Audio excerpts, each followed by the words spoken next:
the Ashtanga Yoga, the sitting posture and meditation, this is called Sāṅkhya. And Jnana Yoga means through philosophical process, by analytical process, what is Brahma and what is not Brahma, niti. That is Jnana Yoga. Just like Vedanta Sutra, the Jnana Yoga. You study Vedanta Sutra, they say, Janmadasya jataha, they give one hint, quotes, that the Supreme Brahma, absolute truth is that from whom everything is emanated. Now we try to understand what must be that. That is explained in the Srimad Bhagavatam. What is nature of that absolute truth? The absolute truth, in the first verse of Srimad Bhagavatam it is said, Janmadasya jata annayat itaratascha artheshu avijñā sarat. Now, the absolute truth, if he is the supreme cause of all emanation, then what are the symptoms? The Bhagavad said that he must be cognizant. He is not dead. He must be cognizant. And what kind of cognizance? Annayat itaratascha arthishu. Just like I am cognizant, you are also cognizant. But I do not know myself how many hairs are there in my body. I am claiming this is my head. But if I ask anybody, do you know how many hairs you have got in your body? That kind of knowledge is not knowledge. But the Supreme, Bhagavad says that he knows everything, directly and indirectly. I know I am eating, but I do not know how my eating process is helping my circulation of blood, how it is being transformed, how it is working, how it is going through the veins. I do not know anything. But God must be He who knows everything, every corner of His creation, what is going on, He must know. Therefore, the Bhagavad explains that supreme truth from whom everything is emanated, He must be supremely cognizant. Cognizant. Avijñā means cognizant. Then you may question, then if He is so powerful, wise and cognizant, He must have learnt it from similar. No. He says that if He learns knowledge from somebody else, then He is not learned. Sarah, automatically. He is self-independent.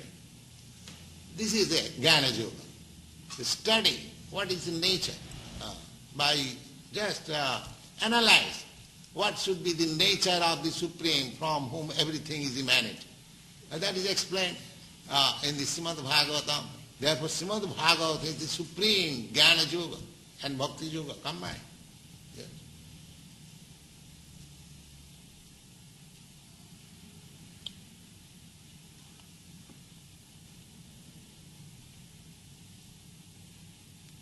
Jnana Yoga process means to search out the absolute truth or to understand the nature of the absolute truth by philosophical way. And this is called Dhyana Yoga. And our is Bhakti Yoga. Bhakti Yoga means the process is the same, target is the same. One is trying to reach the supreme ultimate goal by philosophical way.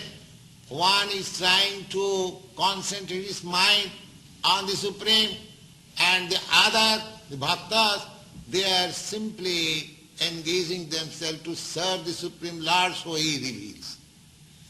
One process is to understand by the ascending process, and another process is the descending process. Just like in the darkness, if you try to understand what is sun, by ascending process, by flying your very powerful aeroplane or Sputnik, just go round over the sky, you cannot see. But the descending process, when the sun rises, you understand immediately. Ascending process, my endeavor, what is called inductive process. Inductive process. Just like my father says, then man is mortal. I accept it. Now if you want to study whether man is mortal, you study, you see many thousands of men, whether he is immortal or mortal. That will take so much time. But if you take the knowledge from the superior authority that man is mortal, your knowledge is complete. So, athapite deva padam bujadaya prasada lesanu grihita evai janati tattam bhagavan mahimna nachanna ekopi chirang vichinna. Therefore it is said, my dear Lord, a person who has received a little favor from you, he can understand you very quickly. And others who are trying to understand you by the ascending process, they may go on speculating for millions of years, they will never understand. They will never understand. They will come to the point of frustration and confusion. Oh, God is zero, that's all. Finish.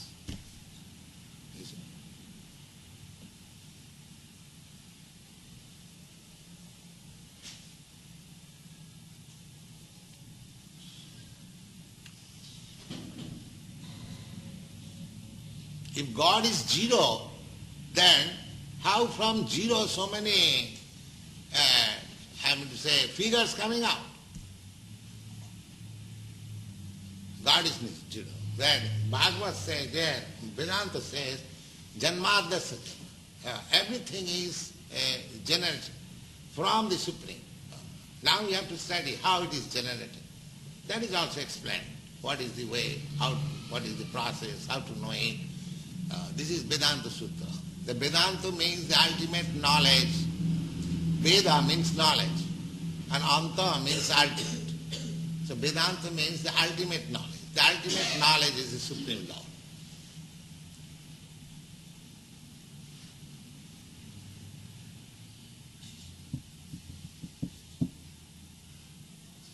Yes? You said that Krishna has no limbs, no eyes, no form that we can comprehend. How then are we to understand the form of Krishna that's given to us in the pictures and the movies? Yes, that I have explained. That you have to simply serve him, then he will reveal. You cannot understand Krishna by your ascending process. You have to serve Krishna and Krishna will reveal to you. That is stated in the Bhagavad Gita, I will find in the 10th chapter. Tesam ivanukampartham aham ajnanajam tamaha nashami atmabhavastha jnanadipena bhasa. Those who are always engaged in my service, just to show them a special favor. Tesam ivanukampartham aham ajnanajam tamaha nashami. I vanquish all kinds of darkness of ignorance by the light of knowledge. So Krishna is within you. And when you are sincerely searching after Krishna by the devotional process, as it is stated in the Bhagavad Gita, I will find in the 18th chapter, Bhaktya mama vijanat. One can understand me simply by this devotional process, Bhaktya. And what is bhakti? Bhakti is this, Savanam Kirtanam Vishnu, simply hearing and chanting about Vishnu. This is the beginning of bhakti. So if you simply hear, sincerely and submissively, then you will understand Krishna.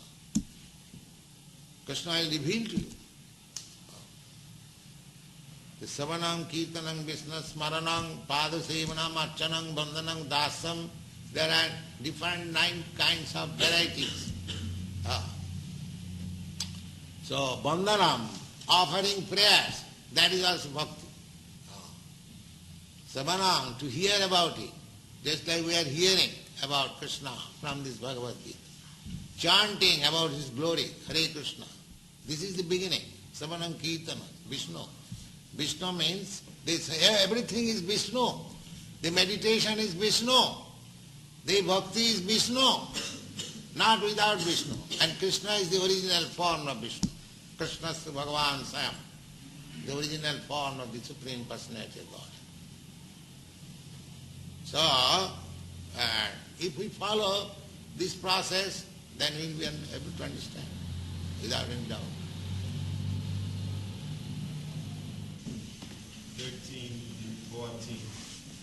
One should hold one's body, neck and head erect in a straight line and stare steadily at the tip of the nose. Thus, with an unagitated, subdued mind, devoid of fear, completely free from sex life, one should meditate upon me within the heart and make me the ultimate goal of life. This is the process. First of all, you have to select a nice place, solitary place, and you have to execute alone. Not that you go to a yoga class and pay your fees and make some gymnastic and come back home and do all nonsense. You see? Don't be entrapped by all these ridiculous things. You see? Simply, such society, I can declare, is the society of the cheaters and the cheated. You see? Here is the practice. Here you can see, and spoken by the Supreme Authority, Krishna. Is there any person better yogi than Krishna?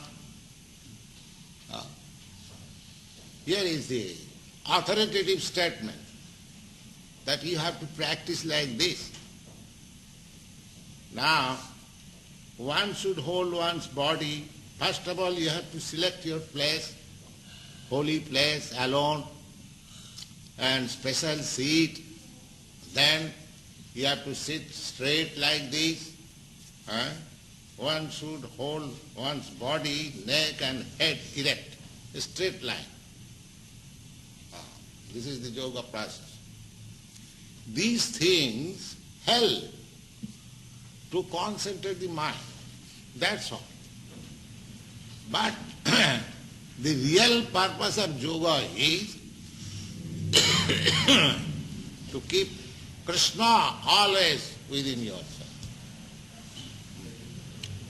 Here it is stated that one should hold one's body, neck and head erect in a straight line and stare steadily at the tip of the nose. Now, here, you have to see. And if you close meditation, you sleep. I have seen so many so-called meditators, they are sleeping. I have seen it.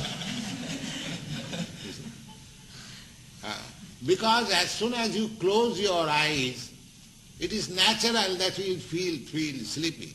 You see. Therefore, half closed. You have to see, that is the process. You have to see the tip of your nose, two eyes. Thus, with unagitated mind, this process will help your mind to be fixed up. Unagitated mind, subdued mind, devoid of fear. Yes. Because you have to, generally the yogis, they used to practice in jungle. And if he's thinking, oh, some tiger is coming or not, or what is that? Or some snake is coming. Because you have to sit down alone in a jungle. You see. And there are so many animals, tigers and deers and snakes. So, therefore it is specially stated, devoid of fear. Devoid. The skin of deer is specially used in yogasana because it has got some medical effect that snakes do not come.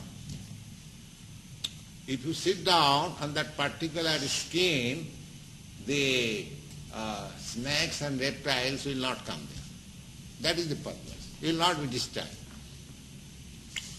Devoid of fear, completely free from sex life. You see, if you indulge in sex life, you cannot fix up your mind in anything. That is the effect of brahmachari life. If you remain brahmachari without sex life, then you can be determined. Just like we have seen a practical example of Mahatma Gandhi in India. Now, he started a movement, non-violent, non-cooperation. The movement, the fight was declared against the powerful British Empire. Just see. And he determined that I shall fight with the Britishers non-violent, without any weapon, because India was dependent, there was no weapon. And several times it was attempted by armed revolution. But these Britishers are more powerful, they cut down. So Gandhi, he invented this method that I shall fight with the Britishers, even they become violent, I shall not become violent, so I shall get world sympathy. And so this was his plan. He was a great statesman. But his determination was so fixed up because he was a brahmachari. At the age of 36 years, he gave up. He had his wife, but he gave up his sex life. He was a family man, he had children, he had his wife, but from the age of 36, young man, a 36-year-old, he gave up sex life with his wife. That made him so determined that I shall drive away these Britishers from the land of India, and he did it. You see? And he actually did it. So, controlling the sex life, to refrain from sex life is so powerful. Even if you don't do anything, if you simply restrain your sex life, you become a very powerful man. People do not know the secret. So anything you do, if you want to do it with determination, you have to stop sex life. That is the secret. So any process, take Vedic process. Either you take yoga process or bhakti process or jnana process. In no process sex indulgence is allowed. No. Sex indulgence is only allowed family life just to beget very nice children. That's all. Sex life is not for sense enjoyment. Although there is enjoyment by nature, unless there is enjoyment, why one should take responsibility of family life? That is the secret of nature's gift. But we should not take advantage of it. These are the secrets of life. You can take it. These are the secrets of life. So yoga practice, such a nice thing. If you indulge in sex life, this is simply nonsense. Simply nonsense. And if anyone says that you go on with your sex life as much as you like, at the same time you become a yogi, simply pay my fees, I give you some miracle mantra. These are all nonsense. They are all nonsense. But we want to be cheated. We want to be cheated. We want something sublime, very cheap. That means we want to be cheated. If you want very nice thing, you must pay for it. No, I shall go to a store. Sir, I can pay you 10 cents, you give me the best thing. How can you expect by 10 cents? If you want to purchase some value, if you want to purchase gold, then you have to pay for it. Similarly, if you want perfection in yoga practice, then you have to pay for it like this. Don't make it childish affair. That is the instruction of Bhagavad Gita. If you make it childish affair, then you will be cheated. And so many cheaters are ready to cheat you and take your money and go out. That's all. Here is the statement, authoritative statement. Free from sex life. One should meditate upon me. And ultimately, where is the meditation? Not in point. Just on Vishnu, this Vishnu form. That is Sāṅkhya Yoga. This Sāṅkhya Yoga was first practiced by Kapila Dev. He is an incarnation of God, Krishna. So this is the secret of yoga, that these, process of sitting and seeing the tip of your nose and sitting straight, all these means will help you to concentrate your mind on the Vishnu form or Krishna. One should meditate upon me. This meditation means meditation on Krishna. So here in this Krishna consciousness movement, it is directly, simply on Krishna. There is nothing. Therefore, nobody is better meditator than these boys. They are simply concentrating on Krishna. Their whole business is Krishna. They are working in the garden, digging the earth. There will be nice rose we shall offer to Krishna. Meditation. Practical meditation. I shall grow rose and it will be offered to Krishna. Even in the digging there is meditation. You see, they are preparing nice food stuff. It will be eaten by Krishna. So in cooking there is meditation. You see, and what to speak of chanting and dancing. So they are meditating 24 hours in Krishna. Perfect yoga. Let anyone come and challenge. These boys are perfect yoga. We are teaching perfect yoga system, not whimsically on the authority of Bhagavad Gita. We have not manufactured anything by concoction. But here is the state. You see? Simply to concentrate your mind on Krishna or Vishnu. And their activities have been so molded that they cannot think of Krishna, cannot think but Krishna, Krishna, Krishna. So they have to meditate. Think upon me within the heart and make me the ultimate goal of life. Whether Krishna is the ultimate goal of life, they are preparing for themselves for being transferred to the Krishna law. So here is the perfect yoga. Perfect yoga they are practicing. Yeah. Verse 15. By meditating in this manner, always controlling the body, mind, and activities, the mystic transcendentalist attains to peace, the supreme nirvana, which abides in me. Nirvana means, the actual word nirvana Sanskrit, nirvana means finish. Finish. That is called nirvana. That means materialistic activity is finished. No more. That is called nirvana. And unless you finish this nonsense activity, see, there is no question of peace. So long if you are engaged in materialistic activities, there is no question of peace. Prahlad Maharaj said to his father,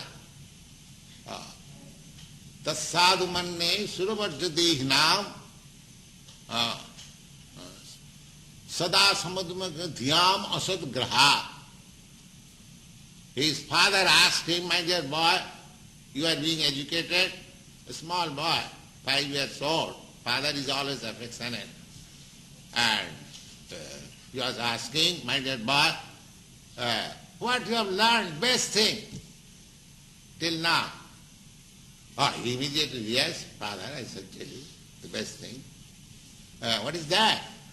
He said, Tat sadhu manne suravarjadihina. My dear father, this is the best thing. For whom? Best thing for whom? He said, Tat sadhu manne suravarjadihinam sada samudvigna dhyam asadgrahat. These people, these materialistic people, who have accepted something non-permanent, just try to understand each word. These materialistic people, they are hankering after capturing something non-permanent, that's all. We have seen by experience now that President Mr. Kennedy, he was a very rich man, he wanted to be president and he spent money like anything. He became president, he had his nice family, wife, children, presidency, finished within a second. Similarly, everyone is trying in the material world to capture something which is non-permanent. But I am spirit, soul, permanent. So these rascals, they do not come to sense that I am permanent, why I am after non-permanent. If I am always busy for comforts of this body, but I know that this body today or tomorrow or 100 years after will be finished. And so far I am concerned, I am spirit, soul, I have no birth, I have no death. Then what is my function? It is the bodily function. So far I am doing these material activities. Therefore Prahlad Maharaj said, Asad Graha, just see how nice. They are anxious, they are full of anxieties because they have captured something non-permanent. Their whole activities are targeted to capture something non-permanent. Therefore they are always full of anxieties. Any person, any living entity, man, beast or animal or bird, always anxious. This is material disease.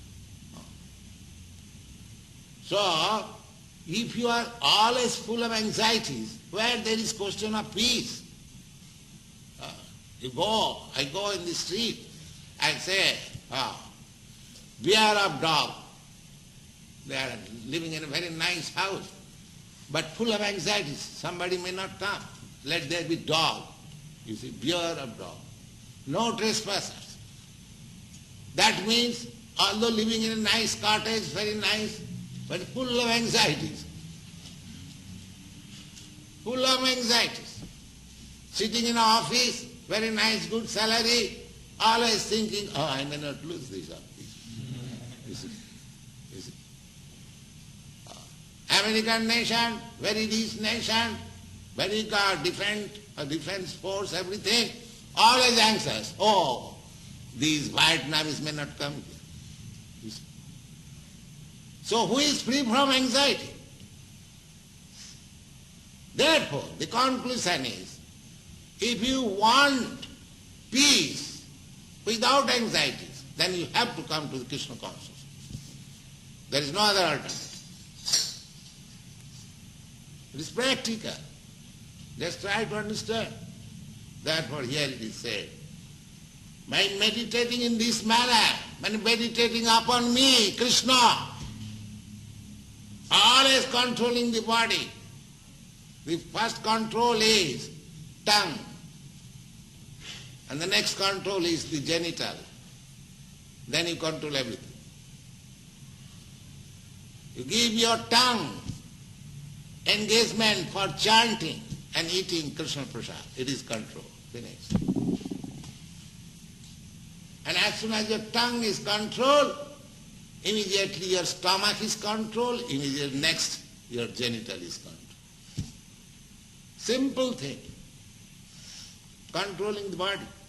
Mind. Mind being fixed up Krishna, no other engagement. Control. Activities, always doing Krishna's work. Gardening, typing, cooking, working, everything for Krishna. Activities. The mystic transcendentalists, then immediately they become mystic transcendentally, attains to peace, the supreme Nibbana which abides in me. It is only in Krishna.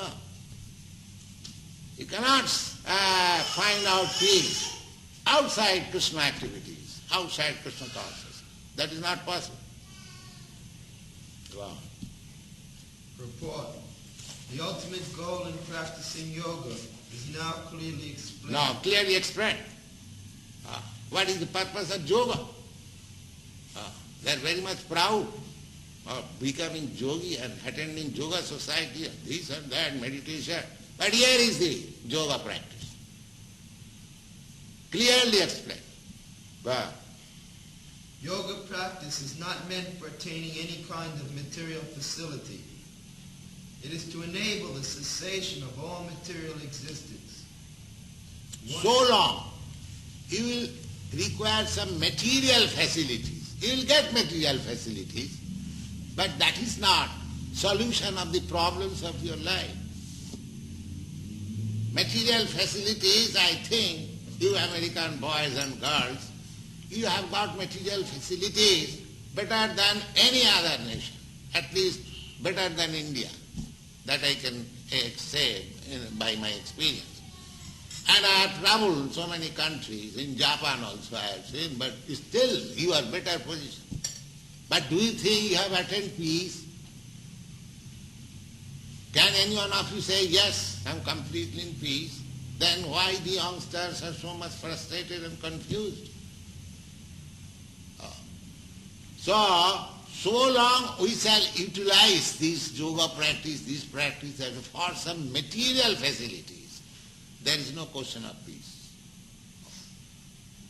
Yoga practice should be performed to understand Krishna, that's all. Or to make your lost relationship with Krishna re-established. That is yoga practice. Go on. One who seeks an improvement in health or aspires after material... Generally this yoga practice goes on in the name of improving health. Somebody goes to reduce fat, you see, reduce fat because you are richness and you eat more and become fatty, and then again pay yoga practice fees and reduce your fat. That is good. I have seen some advertisement the other day. Reduce your, why you increase your fat? The nonsense they will not understand. If I have to reduce it, why I increase it? Why not be satisfied with simple food stuff? If you eat grains and vegetables and light food stuff, you'll never get fatty. You see? You'll never get fatty. Reduce eating as much as possible. Don't eat at night. Practice yoga like this. If you become voracious eater, there are two kinds of diseases.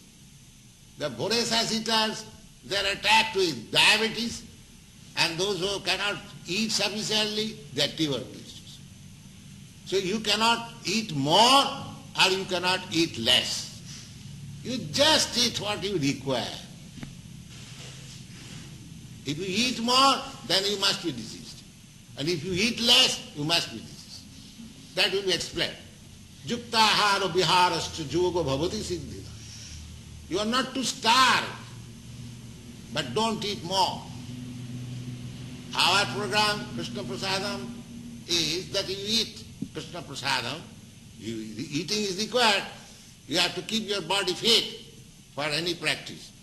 So eating is required. But don't eat more. don't eat less also.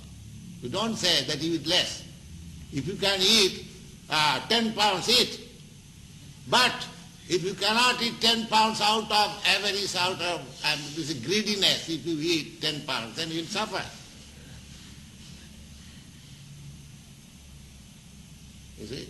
So, here is the, what is that? No material facility. Gone. The Bhagavad cessation of material existence does not mean entering into an existence of void, which is only a myth. So, cessation of material existence does not mean void. Because I am not void. I am spirit soul. If I was void, how my development of this body has taken place? I am not void. I am the seed. Just like you sow a seed on the ground, it grows into large tree or plant. Similarly, the seed is given by the father in the womb of the mother, and it grows like a tree. And this body is there. Where is voidness? Ahanga bija pita. In the 14th chapter you will see that originally the seed was given by Krishna in the womb of this material nature, and so many living entities are coming out. You cannot argue against it, because actually the generation is the same process as in our practical life. You see, the father gives the seed in the womb of the mother, and the mother, nourishes the child to grow boy. So there is no question of void. If the seed would have been void, how this nice body has developed? So, Nirvana means not to accept any more material body. Don't try to make it void. That is another nonsense. Void, you are not void. Void means to make void this material body. This full of miserable conditional body. Just try to grow your spiritual body. That is possible. Jadgatyana nivattanti tadhyama paramangoma. These things are there. So, we have to become very intelligent to understand what is the problem of life, how should we use this valuable human form of life. Unfortunately, this education is practically nil all over the world. Perhaps this is the only institution who is presenting the actual problems of life and actual value of life. This Krishna Consciousness movement. God.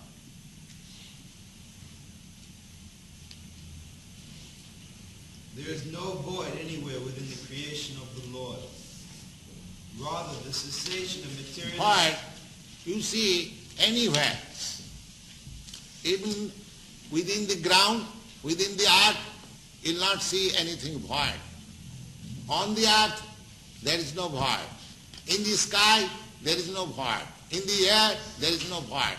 In the water, there is no void. In the fire, there is no void. Then where do you find void? Where do you find void? This void philosophy is another an illusion. There cannot be any void. God. Rather, the cessation of material existence enables one to enter into the spiritual sky, the abode of the Lord. The abode of the Lord is also clearly described in the Bhagavad Gita as that place where there is no need of sun or moon, nor of electricity. Now, you'll find in the Bhagavad Gita, we have already, I think in the second chapter there is, anyway, that it is said that na tatra bhashate surja na sasanka na pavaka jadgatyana nivattanti tadhyama paramam mama. Now Krishna describes my abode, how it is. Now, that in that sky where my abode is there is no necessity of sunlight, there is no necessity of moonlight, there is no necessity of electricity. Now you cannot find such abode within this universe. You travel with your Sputnik or any machine, you find out some place where there is no sunlight, there is no moonlight. The sunlight is so extensive all over the universe. There is sunlight. Where will you find that place? That means that place is beyond the sky. That is also stated. Parastasmatu bhava anya bhaktya bhaktya sanatana. Beyond this material nature there is another spiritual nature.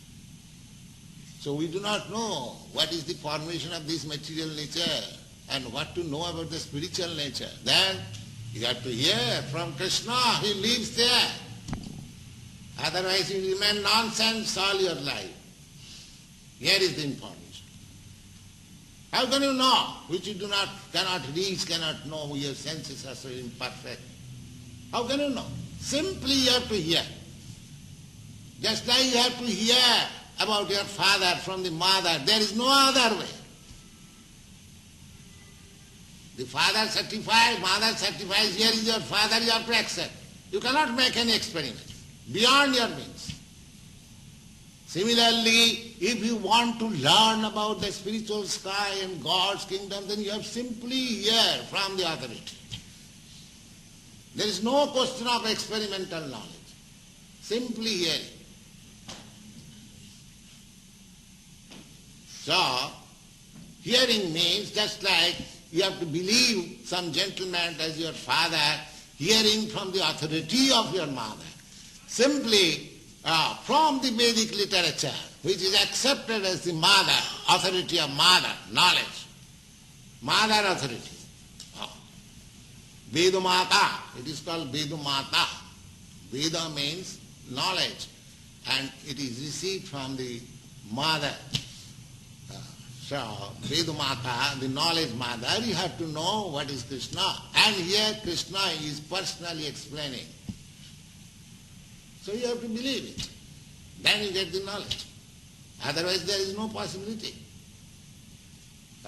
You cannot make any experiment. Then you will fail. Go on.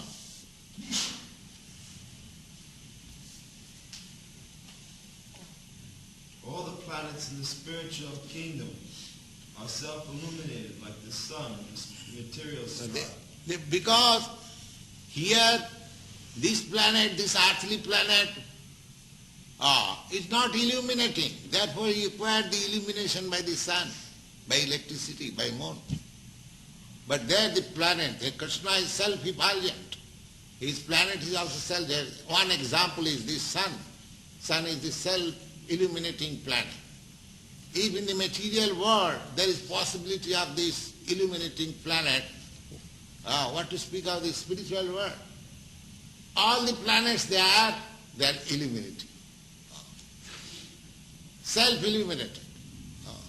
Just like jewel. Jewel, a diamond, a piece of diamond, you put it in the darkness, it is self-illuminated. There is no question of illumination to show, here is the diamond. It is self-illuminated. Even in this material world you find. So, that planet, Krishna planet, Goloka Vrndavana, that is self-illuminated. We are given that picture in our Srimad Bhagavatam. Self-effulgent. There are many millions of planets in that spiritual sky. God.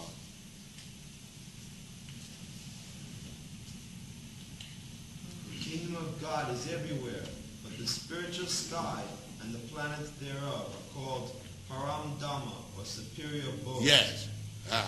This material world is also God's creation. This is also God's kingdom. But because we have forgotten God, we have made God is dead, therefore it has become hell. But if you accept God, it becomes spiritual world automatically. Therefore, this temple is spiritual world. It is not material world. It is above the material world. God. A consummate yogi who is perfect in understanding Lord Krishna, as is clearly stated herein by the Lord himself, can attain real peace and can ultimately reach his supreme abode, the Krishna Loka known as Goloka Vrndavana. In the Brahma Samhita it is clearly stated that the Lord, although he resides always in his abode called Goloka, is the all-pervading Brahman and the localized Paramatma as well. Yes. If you think that if Krishna is in his abode, Goloka Vrndavana, then how you think that in your temple there is Krishna? No. In the Brahma Samhita says, therefore we require to hear from the authorized mother. The Brahma Samhita says, Goloka eva nivasati akhilatma bhuto. Although he is living in his abode, Goloka Vrndavana, he is everywhere. He is everywhere. Just the same example can be used. That sun is 90 million miles or something like that, away from us, but it is within your room.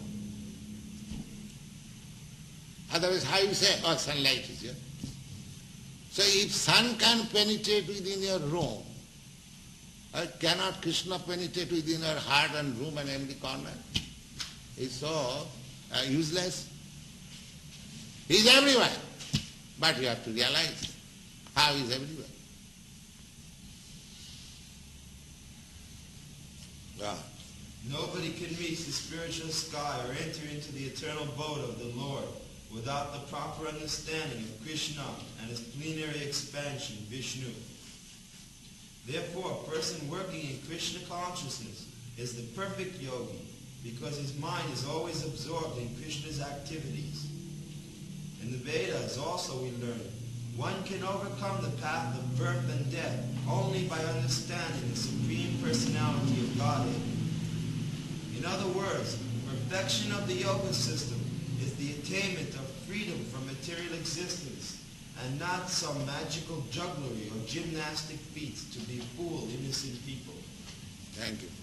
No.